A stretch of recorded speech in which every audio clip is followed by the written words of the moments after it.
अस्सलाम वालेकुम।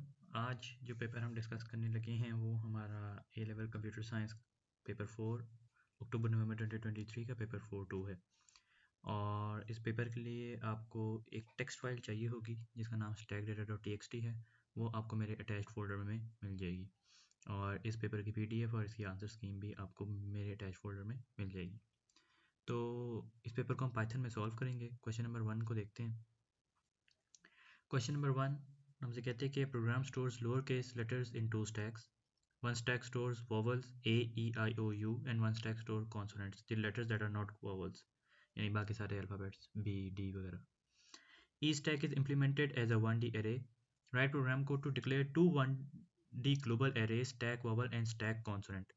Each array needs to store up to 100 letters. The index of the first element in each array is 0. If you are in Python, include declaration using comments. हमेशा declaration using comments नहीं करनी होती unless आपको state ना किया गया हो कि आप करें। स्टूडेंट्स हर वेरिएबल के लिए कर रहे होते हैं, हर वेरिएबल के लिए रिक्वायर्ड नहीं होती। जहाँ पे कहा जाए आपको वहाँ पे करना है। दो एरेज बनानी है, स्टैक वॉवल और स्टैक कॉन्सोनेंट। तो ये आपके पास पाईचार्म में इस तरह से जो फोल्डर है मैंने यहाँ पे बनाया हुआ है, इसके अंदर मेरे पास stackdata.txt और जितनी प्रोजेक्ट फाइल्स हैं क्वेश्चन 1 2 3 की, वो सारी मेरे पास सेम फोल्डर के अंदर मौजूद है। अगर ये सेम फोल्डर में मौजूद नहीं है तो उसकी वजह से फिर आप stackdata.txt को डायरेक्टली एक्सेस नहीं कर पाओगे। आपको फिर उसका फोल्डर एड्रेस भी साथ अटैच करना पड़ेगा, जो कि मुश्किल काम है। आसान है कि आप एक ही फोल्डर में रखें। तो हमने यहाँ पर बनानी है दो एरेज। हमारे पास थी स्टैक वॉवल और इसके हमने मेंशन करने हैं एलिमेंट्स। कितने हैं? 100 एलिमेंट्स। क्या ही डेटा टाइप है? हाँ सॉरी, स्ट्रिंग। और स्टैक कॉन्सोनेंट्स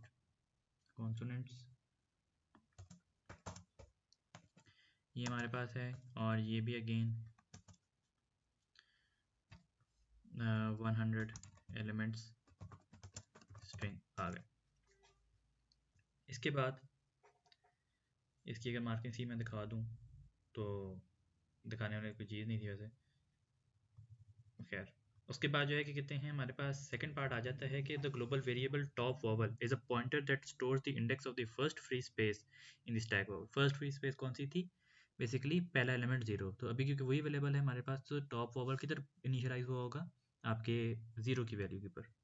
और टॉप कॉन्सोनेंट टॉप जो है वो आपको पॉइंट कर रहा है towards the next available space in stack consonant. याद है कि स्टैक को करने के दो तरीके होते हैं कि या तो आप वैल्यू ऐड करें और पॉइंटर इंक्रीमेंट करें, या पॉइंटर इंक्रीमेंट करे और फिर वैल्यू ऐड हो। अब इस पे फ़र्क क्या है कि जब आपकी वैल्यू ऐड होनी है पहले और फिर उसके बाद इंक्रीमेंट करना है, तो यानी कि पहले ऐड फिर इंक्रीमेंट है। इस केस में अभी के लिए जो पॉइंटर है that is pointing towards the next available free space. वरना अगर आपने पहले इंक्रीमेंट करना है और फिर डेटा वैल्यू ऐड करनी है तो दैट मीन्स कि the pointer is pointing towards the last data item added. तो इस केस में हमारे पास क्योंकि पहले इधर पॉइंट कर रहा है, तो इसका मतलब ये है कि पहले डेटा वैल्यू जो है ऐड होगी, उसके बाद वो इंक्रीमेंट करेगा। तो इसको इस तरह से कर लेते हैं। खैर हमने भी यहाँ पे इंक्रीमेंट वगैरह का तो कुछ करना नहीं है, सिर्फ एक्सप्लेन कर रहा था मैं कि हमने यहाँ पे सिंपली हमारे पास वॉवल टॉप आ जाता है और ये 0 आ गया, और हमारे पास आ गया कॉन्सोनेंट टॉप और ये भी हमारे पास 0 आ गया। उसके बाद जो है कि कहते हैं बी पार्ट में हमारे पास प्रोसीजर आ जाते हैं पुश डेटा का, जो कि पैरामीटर लेगा एज अ लेटर लेगा एज अ पैरामीटर। अगर वो एक वॉवल होगा तो उसको स्टैक वॉवल में डाल दिया जाएगा और रेलेवेंट पॉइंटर यानी कि वॉवल टॉप को इंक्रीमेंट कर दिया जाएगा बाय 1। और अगर वो वाली स्टैक फुल है यानी कि वॉवल स्टैक फुल है, तो आउटपुट करेगा मैसेज कि वॉवल स्टैक इज फुल। बताएंगे ये इससे से पता चलेगा जब vowel top 99th increment index cross कर जाएगा, यानी ग्रेटर देन 99 पहुंच चुका होगा वॉवल टॉप, तो इसका मतलब है कि आपकी स्टैक फुल होगी। सेम केस कॉन्सोनेंट टॉप के लिए करना है हमने कि हमने वैल्यू डालनी है स्टैक कॉन्सोनेंट में, अगर कॉन्सोनेंट आया हमारे पास, और उसके बाद हमने उसे आउटपुट कर देना है। If the stack is full a suitable message is output. You do not need to validate the parameter is a letter. ये बात को चेक करने की ज़रूरत नहीं है कि पैरामीटर में लेटर आ रहा है नहीं आ रहा, वो लेटर ही होगा। प्रोग्राम कोड इसलिए लिखें इसके प्रोग्राम कोड के लिए सबसे पहले जो है हम यहाँ पर अपने पास फंक्शन का बनाएंगे हेडर। ये मेरे ख्याल से one of the easiest paper जो कि प्रैक्टिकल्स में आ सकता था, ये वो है। इधर आ जाएगा आपके पास डेफ पुश डेटा और ये ले लेगा यहाँ पर लेटर। उसके बाद हमारे पास यहाँ पे ग्लोबल आ जाएगी दोनों एरेज, ग्लोबल स्टैक वॉवल। अच्छा वो सारे ले आए, चलो कोई नहीं, हमें चाहिए तो सारे थे। उसके बाद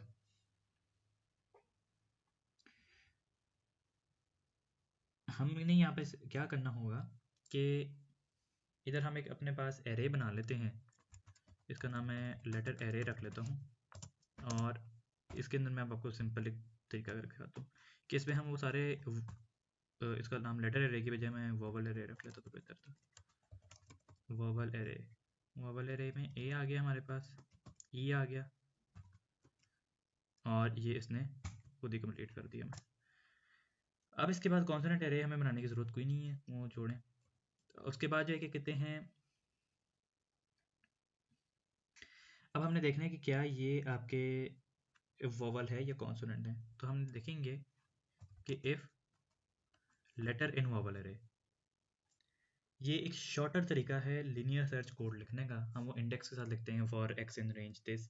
ये पाइथन में करने की ज़रूरत नहीं होती अनलेस आपको कहा ना गया हो कि लीनियर सर्च का कोड लिखना है। यहाँ पर आप सिंपली इस तरह से एक सिंगल लाइनर में एरे को सर्च कर सकते हैं, if letter in vowel array. ये सेम तरीका सर्च करने का आप एक स्ट्रिंग को भी सर्च कर सकते हैं for a certain character,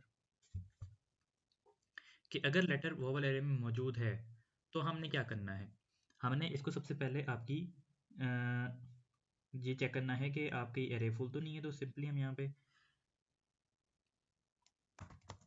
check करेंगे कि आपकी वो फुल तो नहीं हुई हुई पहले। If vowel top is equal to 100, या बल्कि इज इक्वल टू 100 की बजाय हमें चेक करना चाहिए कि ग्रेटर देन 99, ग्रेटर देन 99। तो क्या होगा, हम इधर प्रिंट करेंगे क्या करना था, हाँ प्रिंट करना था, print vowel stack is full. Else part में जाएंगे, यहाँ पे ये अंदर वाले का एल्स पार्ट, एल्स इसको अपेंड करेंगे क्योंकि हमने यहाँ पर इंडेक्सेस ब्लैंक नहीं डिक्लेयर की, इस वजह से अपेंड हो रहा है। यहाँ पे अपेंड होने के बाद हमने यहाँ पर वोवल टॉप को इंक्रीमेंट कर देना by 1, vowel top plus is equals to 1। और अगर वो लेटर इस एरे में मौजूद नहीं तो इसका मतलब ये कि वो कॉन्सोनेंट होगा। तो इधर हम स्टैक इधर चेक करेंगे कि इफ़ कॉन्सोनेंट टॉप, तो ये कॉन्सोनेंट, ये इससे बेसिकली इसी चीज़ का डुप्लीकेट यहाँ पे निकाल दिए। ये जो नई आईडी की अपडेट आई है, ये मैं थोड़ी परेशान कर रही है कि ये अलाउड भी है या नहीं, लेकिन मुझे पता चला कि अक्टूबर में 25 वालों ने तो इसी तरह से दी है, तो I guess they were lucky. Else part में ये कि एल्स पार्ट में इसको ऐड कर दें हम, एल्स ये इस पर अपेंड किया और हमने यहाँ पे कॉन्सोनेंट टॉप को इंक्रीमेंट कर दिया बाय 1। अब जब ये कोड हमने लिख लिया, याद रखिए ये जो चीज़ है ये कॉन्सेप्ट फिर भी आपका डिमांड करती है, उससे बस इस चीज़ को डुप्लीकेट किया इधर, क्योंकि उसने देखा कि मैं इस पैटर्न पे कोड लिख रहा हूँ तो उसने इधर भी लिख दिया। वंस जब हमारा पास ये डेटा आइटम ऐड हो गए, पुश हो गया, तो हमारे कोड कंप्लीट है। इसका हम मार्किंग स्कीम में देख लेते हैं। ये इसने वो बनाए हुए हैं, उसके बाद इसने यहाँ पर ये कोड लिखा हुआ है। उसने एक सिंपल इफ स्टेटमेंट लिखी हुई है क्योंकि ये उस ज़माने में ऐसा एरे से कंपैरिजन उसने नहीं करना पसंद किया, ना एरे से भी कंपैरिजन करना, तो बिल्कुल ठीक है। इधर अपेंड इसलिए कर रहे थे क्योंकि इंडेक्सेस ऊपर हमने 100 सेट नहीं की हुई थी, तो अगर आप डायरेक्टली साइन करने की कोशिश करेंगे तो कहेगा कि इंडेक्स एग्जिस्ट नहीं करती। अगर आप वो करना चाहते हैं उसका तरीका, तो उसका तरीका ये है कि आप ये करें और फिर इधर एस्ट्रिस्क किधर गया हमारा, ये करके ये करेंगे तो फिर वो 100 ब्लैंक स्ट्रिंग्स बन जाएंगे, फिर उसकी जगह ऑल्टर करेंगे। लेकिन उसमें मसला ये है कि फिर ब्लैंक एलिमेंट्स जो होंगे, इस केस में हमें ब्लैंक एलिमेंट से डील नहीं करना पड़ेगा, जो एलिमेंट एग्जिस्ट नहीं करता वो हो गई। उसके बाद हम क्या करेंगे, उसके बाद हम अगले पार्ट पे जाते हैं कि the file stackdata.txt stores 100 lower case letters. The procedure read data reads each letter from the file and uses push data to push each letter onto the appropriate stack. Use appropriate exceptional handling if the file does not exist. Write program code to read data. Exceptional handling use करनी है, यानी कि try except करना क्या है, procedure लिखना है data read करना है और उसको पुश डाटा यूज़ करते हुए आपने अप्रोप्रिएट स्टेटमेंट डाल देना है। सिर्फ पुश डाटा करना है जो कि आपने डाटा रीड किया है। बहुत सिंपल काम है। टोटल लाइंस ऑफ फाइल हमें नोन नहीं है, तो इधर हमारे पास आ जाएगा डेफ रीड डाटा,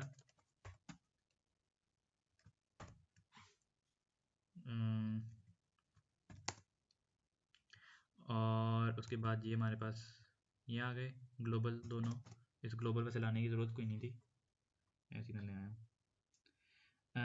ग्लोबल में डाल देते हैं, इसकी कोई ज़रूरत नहीं है हमें यहाँ पे। इधर आ जाएगा आपके पास try file is equal to open,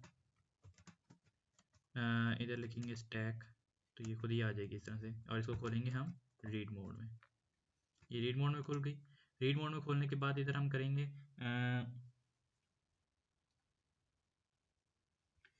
for line in file.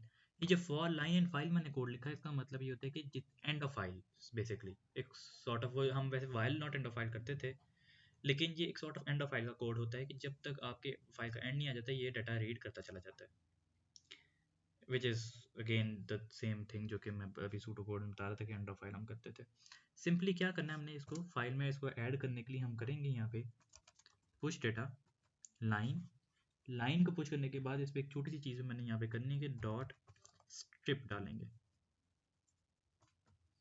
Strip का मतलब ये होता है कि आखिर में कितनी भी स्पेस वगैरह अगर है तो वो अगला इसमें नहीं पुश होती। वंस ये हमने कर लिया तो हम इधर फाइल को क्लोज कर देंगे, फाइल डॉट क्लोज। इधर आ जाएगा except IO error print file not found, और ये हमारा यहाँ पे कंप्लीट हो गया। इसकी मार्किंग स्कीम भी अगर मैं दिखा दूँ तो ये हमारे पास बनी हुई। इसको रीड मोड नहीं यहाँ पे डाला हुआ जो कि एरर दे सकता है आपको इस केस में, अगर आपने इसको मोड ना सेट किया कि कौन से में खोलना है। खैर अगेन ना आपने IO एरर यहाँ पे मेंशन किया हुआ है। अच्छा, उसके बाद आपके पास function pop vowels remove and returns the data at the top of the stack vowel and updates relevant pointers. The function pop consonants remove and returns the data from the top of the stack consonant and updates the relevant pointers। यानी कि अब आपने data pop करना है। Pop vowel में क्या होगा कि वॉवल एरे के अंदर से जो डाटा वैल्यू पड़ी हुई थी उसको डिलीट किया जाएगा। उसकी जगह ब्लैंक स्ट्रिंग भी साइन कर सकते हैं हम उस एरे इंडेक्स को, लेकिन पाइथन में एक ऑप्शन होती है डिलीट करने की एरे इंडेक्स को, तो हम यहाँ पे डिलीट करना बेहतर समझेंगे क्योंकि उससे बेसिकली बात यहाँ पे की है रिमूव की। जब हमने इनिशियल डिज़ाइन इस तरह से किया कि सिर्फ उतनी एरे इंडेक्सेस एग्जिस्ट करें जितना डाटा डाला गया अपेंड किया गया है, तो उतनी ही एरे इंडेक्सेस डिलीट कर लेना हमारे लिए बेहतर होगा, वरना फिर हमारे पास जो डाटा वैल्यूज़ है ना वो प्रॉब्लम करेंगी बाद में, इसलिए जो सॉरी ब्लैंक डाटा वैल्यूज़ होंगी, तो उस वजह से डिलीट करेंगे हम एरे इंडेक्सेस को। पॉप वॉवल करने से क्या होगा कि सबसे पहले वो आइटम वहाँ से डिलीट होगा और आपकी वॉवल टॉप डिक्रीमेंट हो जाएगा बाय 1। अनटिल कब तक, जब तक कि उसकी वैल्यू 0 से नीचे नहीं चली जाती। ऑफ कोर्स उससे नीचे तो कुछ पड़ा ही नहीं हुआ, तो डाटा इसका मतलब पॉप सॉरी हाँ, यानी कि वो 0 तक पहुंच जाता है। अगर वो 0 पड़ा हुआ है तो इसका मतलब ये कि मजीद डिक्रीमेंट नहीं हो सकती, ब्लैंक हो गई आपकी पूरी। और सेम केस हम करेंगे इस वाले फंक्शन के लिए which is pop consonants. If either stack is empty the string no data must be returned. No data कब आएगा, जब आपकी वॉवल टॉप या कॉन्सोनेंट टॉप 0 पे पहुंचा हुआ होगा। Write program code to declare pop vowel and pop consonant, copy and paste the program code. अच्छा, इसके बाद यहाँ पे हम बनाते हैं डेफ पॉप वॉवल। पैरामीटर में कुछ नहीं लेगा, ये स्टैक वॉवल और वॉवल टॉप हमने इसमें ग्लोबली कॉल कर लिए। उसके बाद हम यहाँ पर करते हैं कि इफ वॉवल टॉप -1, यानी कि अब अगर डिक्रीमेंट हो के 0 हो जाता है, sorry is greater than equal to 0, यानी कि वो -1 होने के बाद भी उस पर डाटा वैल्यू पड़ी हुई थी, तो क्या किया जाए, हमने क्या करना है कि हम वॉवल टॉप को एक्चुअली डिक्रीमेंट करेंगे। वॉवल टॉप -1 किया, उसके बाद अब हम क्या करेंगे, अब हम जो करंट इंडेक्स थी, क्योंकि ये अभी ब्लैंक जगह पे पॉइंट कर रहा था ना, तो अब वो पीछे आए तो वो लास्ट डाटा आइटम की तरफ पॉइंट कर रहा है। तो इसको क्या करना पड़ेगा, ये हम यहाँ पे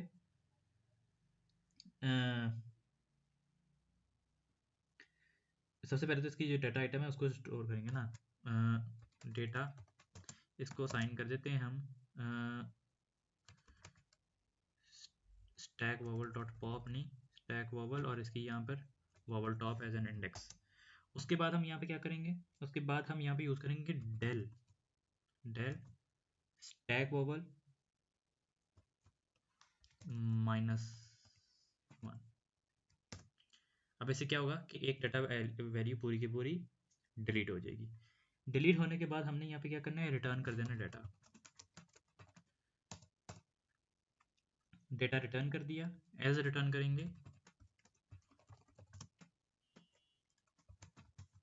नो डेटा। अब ये सारा जो है हम अपने पास कॉन्सोनेंट्स के लिए बना लेते हैं। ओहो,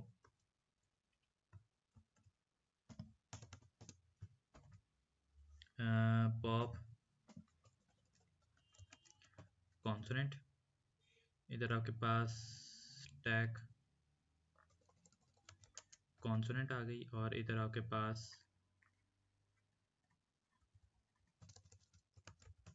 कॉन्सोनेंट टॉप आ गया। इधर भी अगेन हम सारे वही यूज़ कर लेते हैं, कॉन्सोनेंट टॉप स्टैक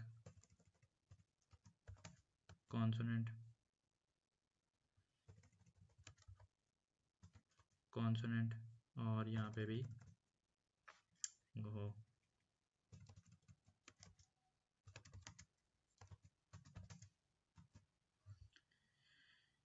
ये हमारे पास दोनों पॉप फंक्शंस बन गए। इनकी भी मार्किंग स्कीम चेक कर लेते हैं यहाँ पे। तो अच्छा, उन्होंने भी सेम वही चीज़ की है, डिलीट यूज़ किया हुआ है, वरना अक्सर ये ब्लैंक स्ट्रिंग असाइन करवा रहे होते हैं। वो भी करना पॉसिबल है, अगर नेक्स्ट टाइम कोई क्वेश्चन आए तो मैं उसमें ब्लैंक स्ट्रिंग पॉप करा दूँगा, कोई मसला नहीं। उसके बाद ये हमसे कहते हैं the program first needs to call read data then prompt the user to input the choice of vowel और कॉन्सोनेंट। सबसे पहले आपने रीड डाटा कॉल करना है, उसके बाद आप जो हैं यूज़र से प्रॉम्प्ट करवाएंगे, यूज़र को प्रॉम्प्ट करेंगे और इससे इनपुट लेंगे कि वो वोवल चाहता है कॉन्सोनेंट चाहता है। यूज़र की इनपुट ले लिया आपने, जो यूज़र ने कहा वो आप पॉप वोवल करेंगे, पॉप कॉन्सोनेंट करेंगे और रिटर्न वैल्यू स्टोर कर देंगे। The 3 steps are repeated until 5 letters have been successfully returned and stored. If either stack is empty at any stage, an appropriate message must be output. Once 5 letters have been successfully returned and stored, they are output on one line, for example, ABYTI. एक line के ऊपर output करना है। तो इसके अंदर वो कहता है write program code for the main program. अच्छा, अब इसके लिए हम क्या करेंगे कि सबसे पहले जो है मैं इधर एक बना लेता हूँ अपने पास वेरिएबल लेटर्स का, ठीक है। उसके बाद अब हम यहाँ पर एक कोड चला जाएगा इनके फॉर x इन रेंज 5, ताकि 5 दफ़ा वो कोड चले। क्या किया जाएगा कि हम यहाँ पर फ्लैग को कर लेते हैं फॉल्स। यहाँ पे मैं बताता हूँ भाई मैं फ्लैग क्यों बना रहा हूँ इसका, flag false while flag is equal to false. क्या किया जाएगा, बेसिकली फ्लैग मैं इसलिए बना रहा हूँ ताकि जब डाटा आपकी वैल्यू ऐड हो जाए तब फ्लैग ट्रू हो जाए, क्योंकि हो सकता है कि जो यूज़र इनपुट है वो ठीक ना हो, तो उस केस में कोई प्रॉब्लम ना हो। तो इधर हम यूज़र की चॉइस ले लेते हैं, user input is equal to input vowel और कॉन्सोनेंट। अब क्या होता है कि if user input is equal to vowel, अच्छा इसे डॉट लोअर भी कर लें ताकि कोई इशू ना आए उसमें। अगर वो ये वॉवल करता है तो क्या करेंगे हम basically data is equal to pop vowel करेंगे हमारे पास डेटा में वैल्यू आ गई। उसके बाद जो है कि कहते हैं if data is not equal to no data, फिर क्या करेंगे हम यहाँ पर अपने एक तो लेटर के अंदर इसको कॉन्केटिनेट कर देंगे, letter is equal to letter plus data, और फिर हमारा फ्लैग यहाँ पे ट्रू हो जाएगा। इसी तरह से जो है कि कहते हैं हम इधर एल्स पार्ट में आ जाएगा आपके पास, else print no vowels left. Else part में हमारे पास आ जाएगा, बल्कि ये एलएफ होगा, एलएफ यूज़र इनपुट। ये मैं फ्लैग इसलिए कर रहा हूँ क्योंकि ताकि वो काउंटर ना एग्जिट हो जाए जब तक कि उसकी लेंथ, अगर आप ये फ्लैग नहीं बनाना तो आप ये कर सकते हैं while length of letters is less than 5, ताकि वो 5 दफ़ा चलता रहे। तो वो एक कंडीशनल लूप है, आपको सेपरेट फ्लैग सेट करने की जरूरत नहीं बीच में पड़ेगी, वो चीज़ भी की जा सकती है। कॉन्सोनेंट अगर डालता है तो अगेन आप डेटा पॉप कॉन्सोनेंट करेंगे, if data is equals to no data, sorry not equal to no data, इसको इस पर ऐड करेंगे, फ्लैग आपको ट्रू हो जाएगा। वरना यहाँ पर आप एल्स पार्ट में करेंगे प्रिंट नो कॉन्सोनेंट्स लेफ्ट। ये आपका यहाँ पे कोड कंप्लीट हो गया। अगेन इसकी मार्किंग स्कीम हम देख लेते हैं, ये पाइथन की किधर गई, ये है, ये भी है। अब इससे कहा हुआ है कि आपने इसे कॉल करना है vowel consonant consonant vowel vowel. तो कॉल करते हैं, देखते हैं कि क्या ये बनता है। अच्छा उस सॉरी ये मैंने कंप्लीट नहीं किया, इससे पहले रीड डाटा कॉल करना था, रीड डाटा तो मैंने कॉल ही नहीं किया।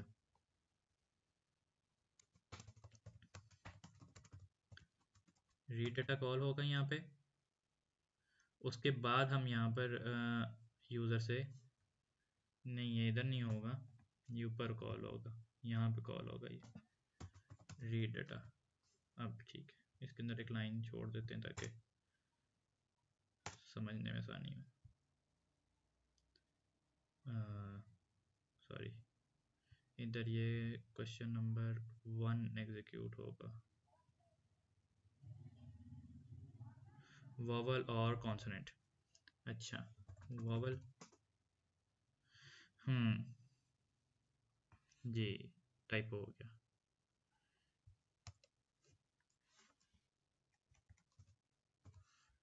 छोटी छोटी एरर्स अब सारी निकलेंगी एक एक करके।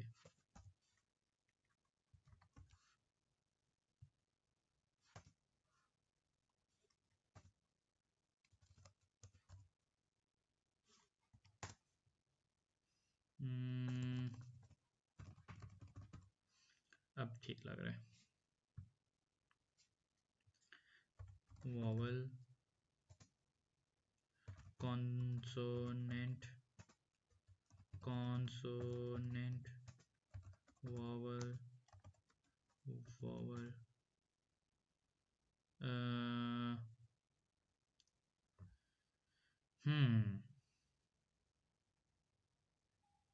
लेटर्स आउटपुट तो हुआ नहीं, sorry print letters,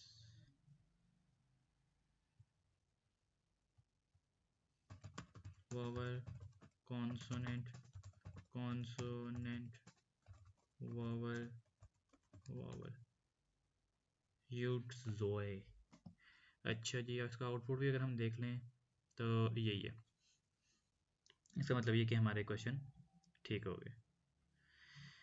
question number 2 की जानिब चलते हैं। Integer is said to be divisible by another integer if the result of the division is also an integer. यानी कि दो नंबर जब डिवाइड होकर आपस में होल नंबर देते हैं तो वो नंबर एक दूसरे से डिविजिबल कहलाते हैं। Example 10 is divisible by 1 2 and 5 and 10, क्योंकि इन सबके आंसर में होल नंबर आ रहा है, लेकिन 4 से वो डिविजिबल नहीं है। 1 2 5 and 10 are said to be the divisors of 10.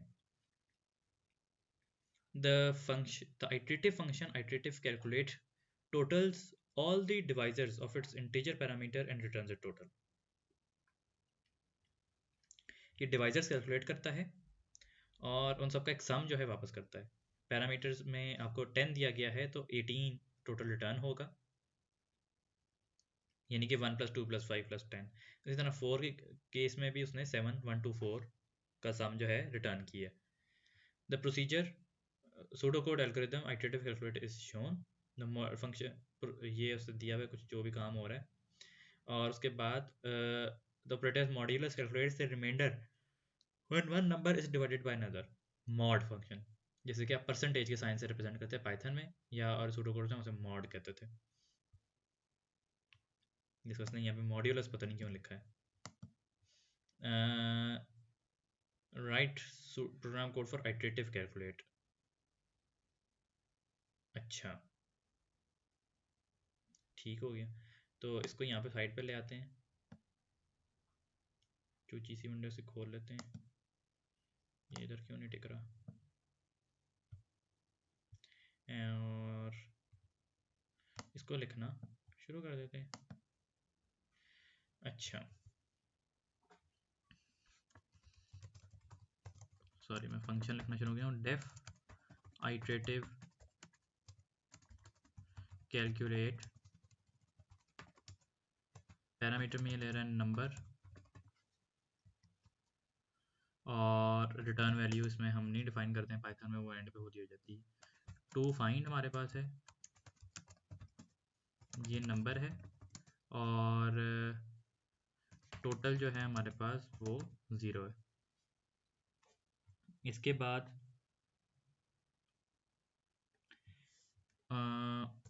while number is not equal to 0 if to find then क्या करेंगे, टोटल को कर देंगे टोटल प्लस नंबर, और इधर आ जाएगा नंबर -1, और इधर हम रिटर्न टोटल कर देंगे। सिंपली हम सिर्फ चेक करें कि while number is not equal to 0 क्या किया जा रहा है, उस नंबर को चेक किया जा रहा है कि वो उसे डिवाइड होकर 0 देता है। अगर वो 0 दे रहा है तो इसका सॉरी रिमाइंडर 0 दे रहा है, अगर रिमाइंडर 0 आ रहा है तो इसका मतलब वो डिविजिबल है, तो उस नंबर को उसमें टोटल में ऐड कर दिया, फिर एंड पे टोटल रिटर्न कर दिया। सिंपल सूडोकोड वाली चीज़ है। पेपर 2 में इस तरह के सूडोकोड्स तो आप हंस के निकाल देते होंगे। अच्छा, 5 नंबर दिए हुए सिर्फ पाइथन में लिखने के इसको। उसके बाद उसने कहा हुआ है write program code to call iterative calculate with 10 as the parameter and output the return value। वाह जी वाह, print iterative calculate 10, ये ना जी। ओहो, terminate question 2।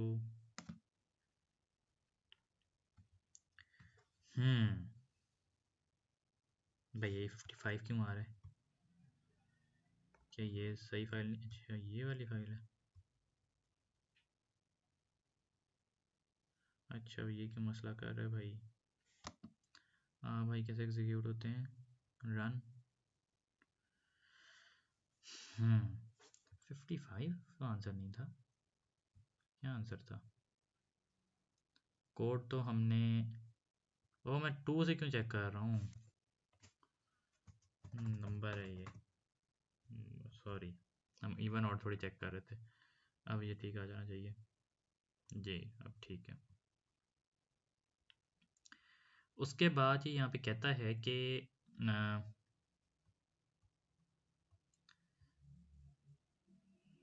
अच्छा, वो एग्जीक्यूट करने की एक लाइन है, और ये प्ले का बटन दबाने के ना एक नंबर को देते हैं हमें। इंटरेस्टिंग। अच्छा, आइटरेटिव कैलकुलेट जो है हमें दिया गया है, इसको रिकर्सिव फंक्शन के तौर पे लिखा गया है, तो रिकर्सिव फंक्शन का सूडो कोड जो है कंप्लीट करें। अच्छा, नंबर क्या होगा तो 0 रिटर्न किया जाएगा। सबसे पहले तो ये देखना है कि अगर आपका नंबर 0 होगा तो फिर ऑफकोर्स आपकी रिटर्न वैल्यू भी 0 होगी, तो इधर हम लगा देंगे 0। उसके बाद कहते हैं else to find dash number is equal to 0। हमने क्या यूज़ किया था यहाँ पे, mod. Return dash plus recursive value number -1 to find. क्या ऐड किया जाएगा उसमें? हम यहाँ पे नंबर में ऐड करेंगे। और मैं अपनी उंगली से लिख रहा हूँ तो जैसे थोड़ा सी अजीब है आ रही है। एल्स डैश रिकर्सिव वैल्यू -1, इधर आ जाएगा return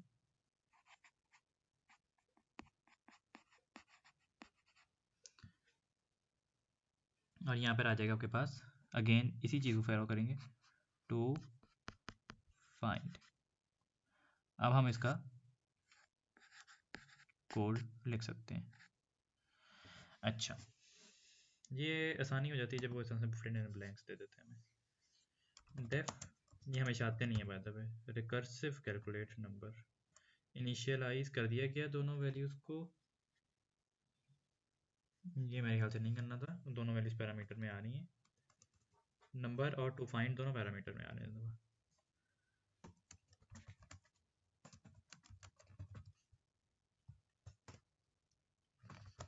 if number equals to 0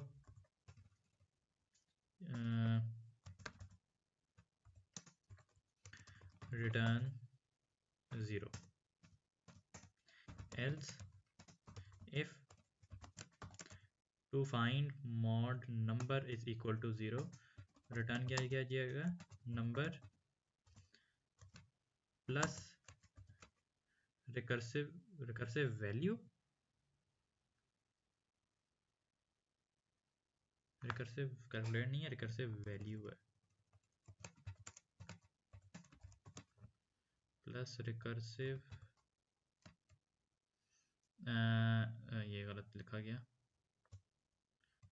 मैं समझ नहीं आती खुद से क्यों लिख रहा है ये। Number -1 to find else return recursive value number -1 to find and if। और यहाँ पर रिकर्जन का कोड है। रिकर्जन में वो कहते हैं कि अगेन जो है इसको पैरामीटर दोनों के 50 आपने देने। रिकर्सिव वैल्यू दोनों को पैरामीटर देंगे हम 50। Test your programme. वैल्यू हमारी दोबारा 18 क्यों आ गई है अब ये मुझे नहीं पता। ये दोबारा 18 ही आनी चाहिए थी या नहीं। अच्छा, मैंने इसको कॉल नहीं किया। अब रिकर्सिव वैल्यू को प्रिंट भी तो करना है ना। ये वो वैल्यू आई नहीं है अभी, अब आएगी 93। मार्किंग स्कीम देख लेते हैं इसकी। ये उसके बाद हमारे पास ये सूडो कोड किया है, सूडो कोड के बाद ये पाइथन का कोड लिखा है, उसको से आउटपुट किया तो ये हमारे पास 93 आ गया, विच इज़ गुड। ओ, अगला क्वेश्चन शुरू हो गया, बड़ी स्पीड है। उसके बाद question number 3। A computer game is written using object-oriented programming. The game has multiple characters. The class character shows data about the game characters. Each character has a name, date and birth, intelligence value and speed. अच्छा, ये वाला question मैं आपको बता दूं कि inheritance का concept revise करने के लिए, क्योंकि मैंने पेपर पहले भी कराया हुआ है और उसका लेक्चर नहीं अपलोडेड, लेकिन ये जो है ना ये वाला कॉन्सेप्ट ऑफ इनहेरिटेंस समझने के लिए बहुत ज़्यादा इंपॉर्टेंट है। बाकी पेपर कुछ भी नहीं आया था, बहुत ही बेसिक सा था, लेकिन ये बहुत इंटरेस्टिंग है उसके लिए और ज़रूरी भी। तो बनाते हैं। सबसे पहले उससे हमें यहाँ पे दी हुई है क्लास, और वो कहता है कि write program code to declare the class character and its constructor, do not declare the other methods if you are using programming language of Python के अप्रोप्रिएट कंस्ट्रक्टर यूज़ करें और एट्रीब्यूट डिक्लेरेशन कमेंट्स में करें। तो करते हैं।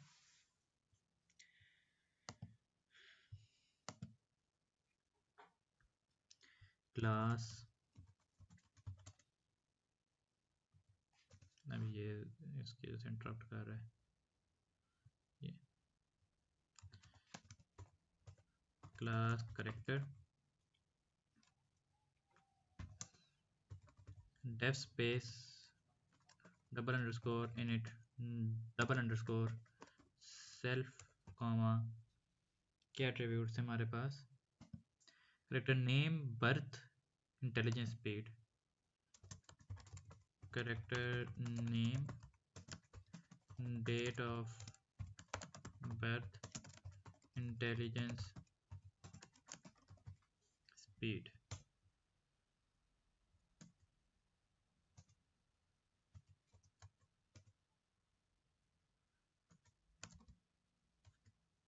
और ये हो गया। और इन सबको साथ डबल अंडरस्कोर जब लगा देंगे तो क्या होगा कि ये हमारे पास सारे प्राइवेट बन जाएंगे, क्योंकि हमने इनको प्राइवेट रखना होता है ऑब्जेक्ट ओरिएंटेड प्रोग्रामिंग के लिए।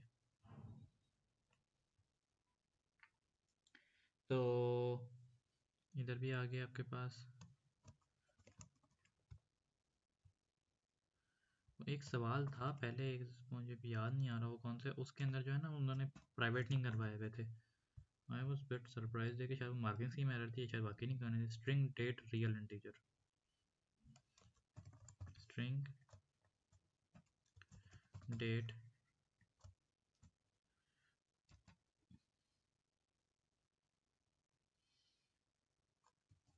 Real integer. उसके बाद उसे कहा है कि get methods, get intelligence and get name नया जाए। तो इधर हम बना लेते हैं def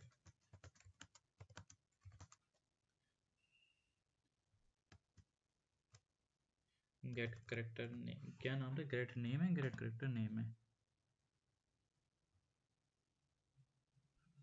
name of character return करना है, गेट इंटेलिजेंस बनाना है। ये बेसिकली पाइथन में अपनी अक्ल खुद दिखाते हैं और ये गेटर सेटर वो खुद ही बना देता है आपको। डेफ गेट इंटेलिजेंस, ये इसने बना दिया हमें। उसके बाद जो है कहते हैं, ये हमसे कहता है कि सेट इंटेलिजेंस बनाएं और उसकी पैरामीटर वैल्यू उसके एट्रीब्यूट के साथ सेट कर दें।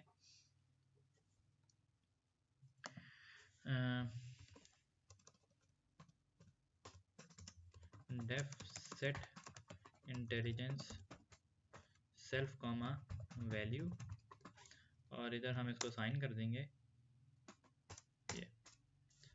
उसके बाद the method learn increases the current value of intelligence by 10%। 10% increase करना है। तो क्या किया जाएगा कि डेफ लर्न, और ये कैसे से बनाया जाएगा कि इसने self dot intelligence is equal to self dot intelligence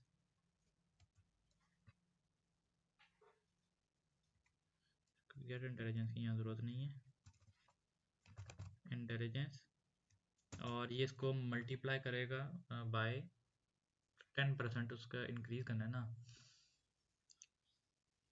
तो 10% कैलकुलेट करेगा, ये नहीं कि 1/10 इंटू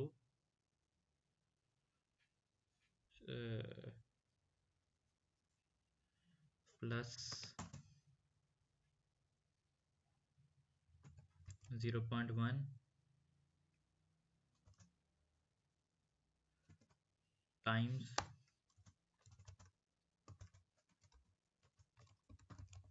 सेल्फ डॉट इंटेलिजेंस।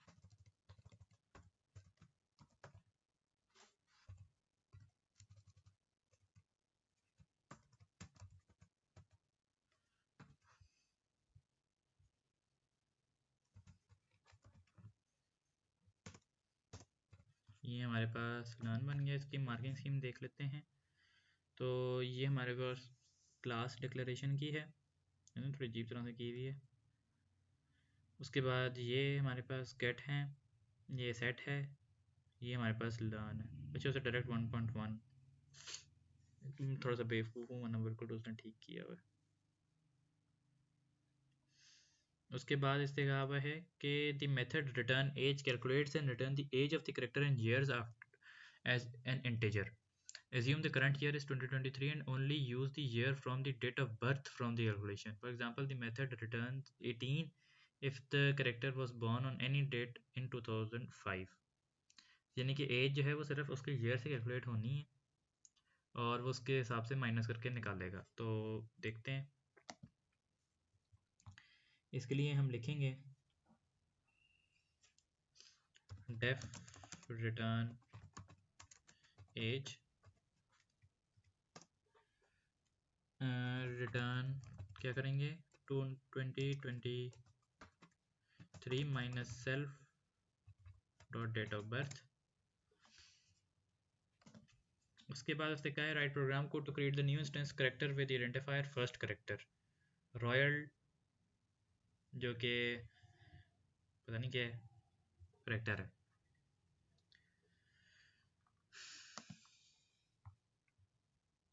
अब इंस्टेंशिएट करेंगे अपना पहला character, first character to character royal. हमें ये सारे 4 पैरामीटर्स के नज़र आ रहे हैं, इसका मतलब ये कि हमारी क्लास बिल्कुल ठीक डिफाइन हुई है। रॉयल 1 जनवरी 2015। अच्छा, अब इसकी डेट एंटर करने के लिए हमें एक चीज़ चाहिए होगी, इसे कहते हैं यहाँ पर date time dot date time, और इसे कहा था क्या है इसकी 1 जनवरी 2019।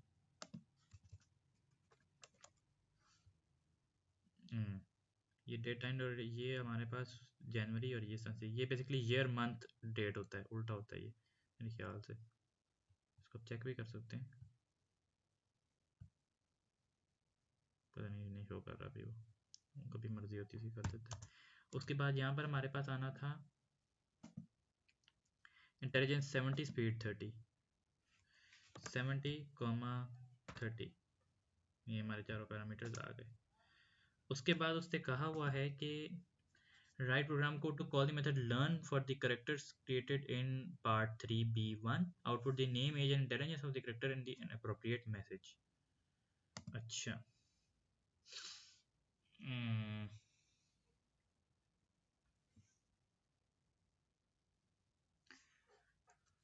फर्स्ट कैरेक्टर डॉट लर्न, उसके बाद हमने इधर आउटपुट करना है प्रिंट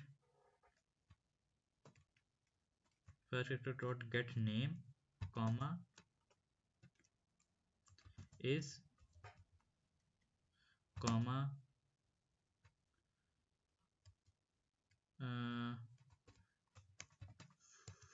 फर्स्ट कैरेक्टर नहीं dot return age comma years old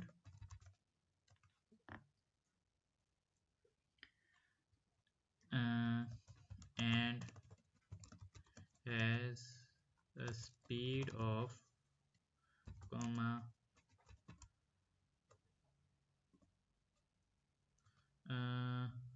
क्या करेंगे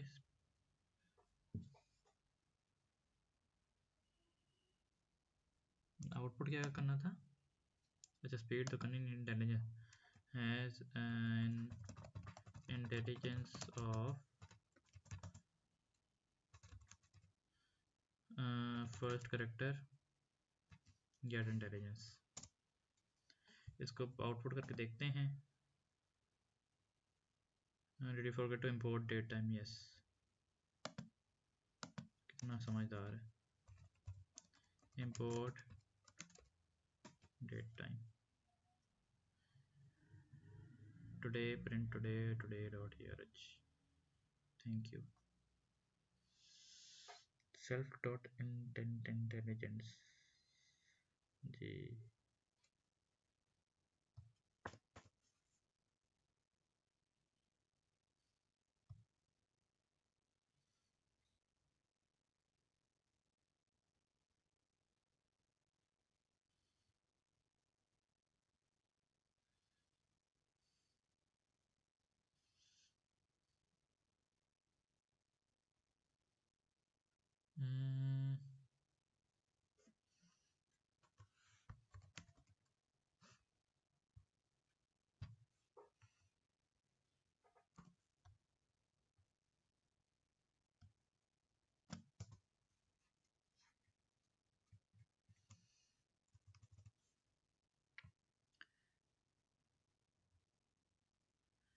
इंट एंड डेट टाइम के लिए ये गलत है, तो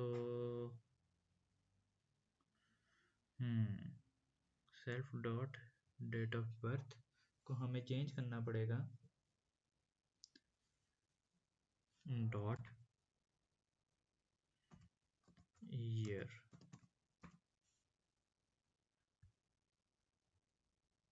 royal is 4 years old and an intelligence of 77। अब ठीक है, तो ये हमारे पास बना इस तरह से, date time dot date time ही यूज़ किया हुआ है। उसके बाद हमने ये स्टेटमेंट लिखी है, royal is 4 years old and an intelligence of 77। ठीक हो गया। उसके बाद जो है कि कहते हैं मैजिक करेक्टर है हमारे पास, और क्या है, उसे एक ही अल्लाह करे शुक्र। Magic character inherits the class character. The magic character has an element, for example, water. The element changes how they learn. The magic character elements is stored in an additional attribute element. अच्छा जी, तो हमने क्या करना है कि class declare करनी है और कंस्ट्रक्टर करना है, कोई और चीज़ डिक्लेयर नहीं करनी है। तो इधर आ जाते हैं हम पाइथन पे। Class magic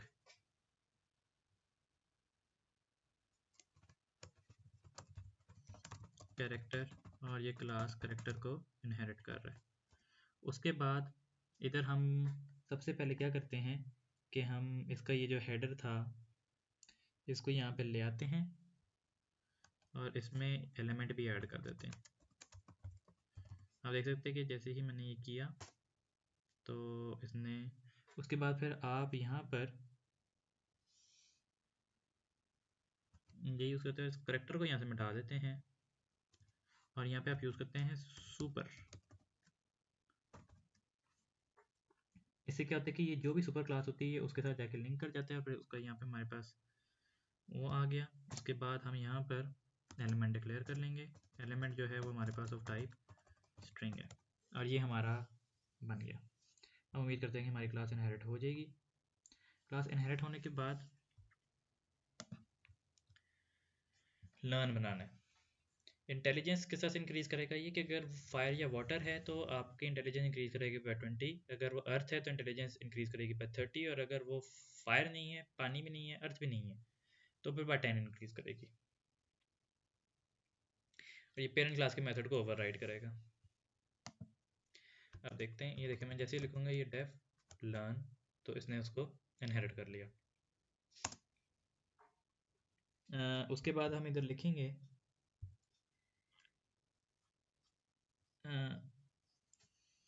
if self dot element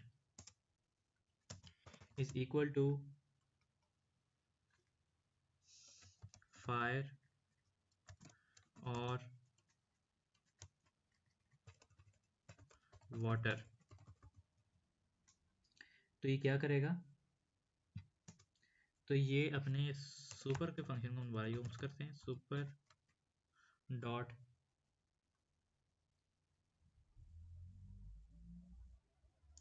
इधर करेंगे सेट इंटेलिजेंस और सेल्फ डॉट गेट इंटेलिजेंस, और इसको मल्टीप्लाई करेंगे इस दफ़ा 1.2 से, क्योंकि हमने 20% इंक्रीज करनी थी। उसके बाद इधर आ जाएगा एलिफ ये अर्थ अगर होगा तो कितनी करनी थी, 30 करनी थी।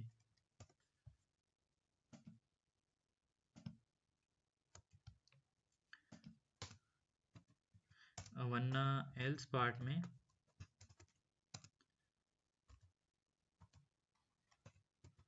10% इंक्रीज करनी थी, और ये हमारा बन गया। इसकी मार्किंग स्कीम में देख लेते हैं, तो ये हमारे पास मेथड ओवरराइड हो गया।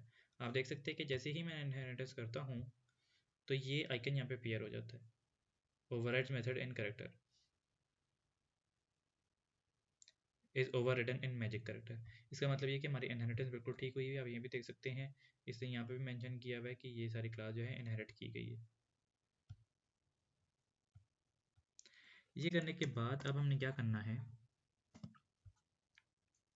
Right program code to create a new instance of magic character with identifier first magic light 3rd March 2018 75 22 fire first magic is equal to magic character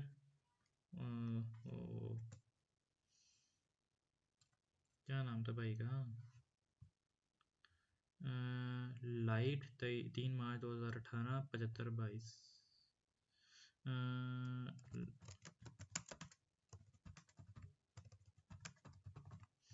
light इधर हम लिखने के लिए करेंगे 2018 मंथ है उसका मार्च डेट थी उसकी 3rd ये इंटेलिजेंस उसकी 75 थी स्पीड उसकी 22 थी और उसका फायर था ना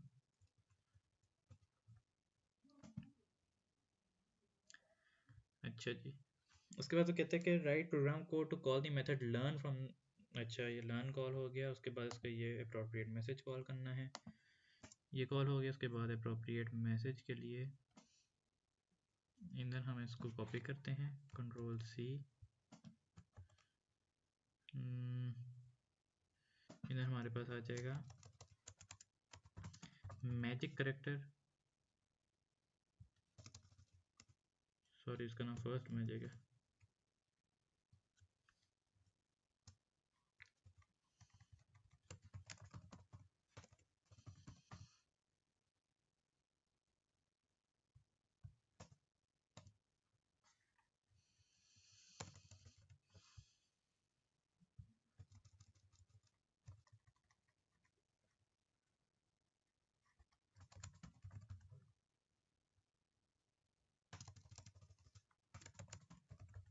और उसके बाद उससे क्या कहा था अच्छा बस इसको मैं अब आउटपुट चेक करते हैं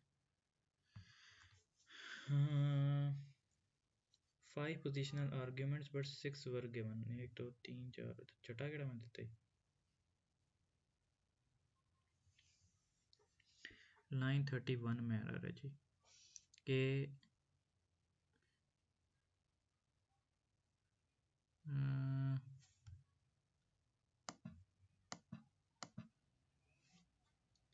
अच्छा अब ठीक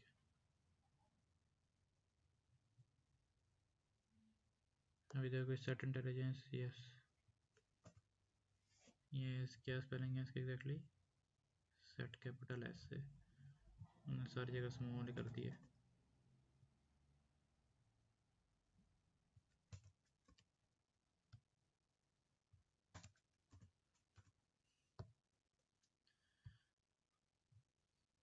light is 5 years old and an intelligence of 82.5 ठीक है आंसर है इंटेलिजेंस सही कैलकुलेट नहीं हुई ये क्या चक्कर है भाई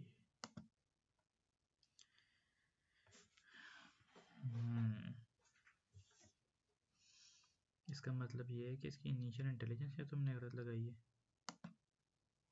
या कोई और मामला है इंटेलिजेंस 75 स्पीड इज 22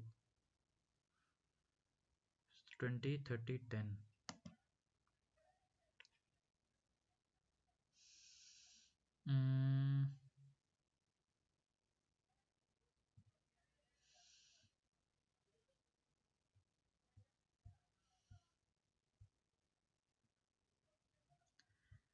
इंटेलिजेंस किधर कैलकुलेट हो रही है ये तो ठीक कैलकुलेट हो गई थी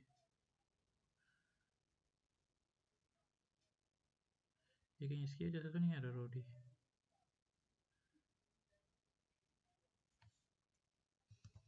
अगर मैं इसको भी उस तरह से कर दूं टाइम्स 1.1 तो 82.5 आ रही है अभी भी जो कि गलत है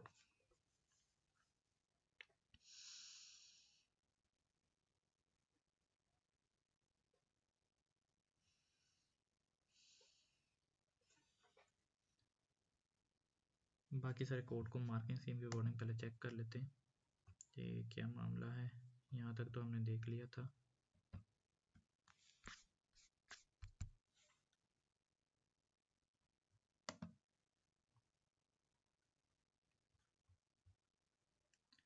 अच्छा, तो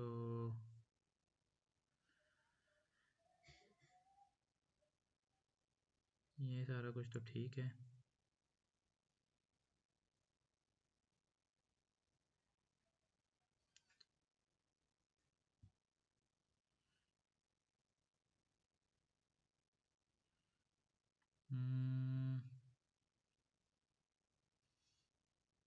ये क्या मामला है, ये सबसे पहले क्यों आ रहा है? मैंने तो एलिमेंट सबसे आखिर में रखा है। एलिमेंट फायर, मेरे ख्याल से ये शायद इशू है।